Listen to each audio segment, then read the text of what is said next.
अब देखो यहां पर इस सवाल को कह रहा है मार्क प्राइस एक सीलिंग फैन का 3250 है, शॉपकीपर डिस्काउंट देता है 8% का, आपको बताना है कि सेलिंग प्राइस फैन का कितना है। देखिएगा ध्यान से, मार्क प्राइस 3250 है, लिख दिया मार्क प्राइस, 8% का डिस्काउंट है, हमें निकालना है कि सेलिंग प्राइस क्या होगा।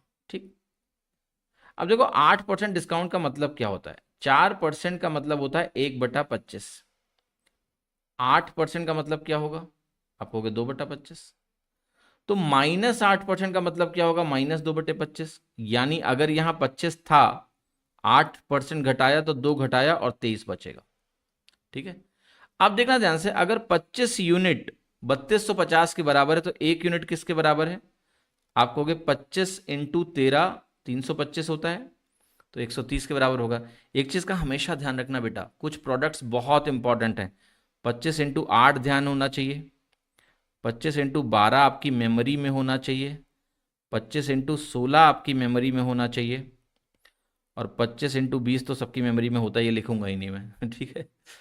25 इंटू 24 की बात करूं तो ये वैल्यू आपकी 800 के बराबर होती है। ये सारी वैल्यूज बहुत महत्वपूर्ण हैं, जो आप डायरेक्टली अगर आइडेंटिफाई कर लेते हैं तो आपके लिए कैलकुलेशन बहुत आसान हो जाती है। ठीक है, समझ में आया कि नहीं। 25 इंटू 24 800 होता है क्या नहीं, 25 इंटू 24 आपका 600 के बराबर होता है, राइट। तो these are some products which are really important to know, और इनको अगर आप ध्यान रखेंगे तो आपकी कैलकुलेशन रहेगी सरल। ठीक है, अब देखिएगा ध्यान से, जैसे मैंने यहाँ डिवाइड कैसे किया, ये 325 था, तो 25 इंटू 13 और 130 हो गया 1 यूनिट। अब 23 यूनिट की वैल्यू मुझे निकालनी है, तो मेरा आंसर हो गया 23 इंटू 130। ये हुआ, मल्टीप्लाई कर लीजिए आप, 0 आ जाएगा, 13×3 = 39, हासिला 3, 13×2 = 26 और 3 = 29, सो 2990, यानी डी ऑप्शन यहाँ पर करेक्ट हो गया।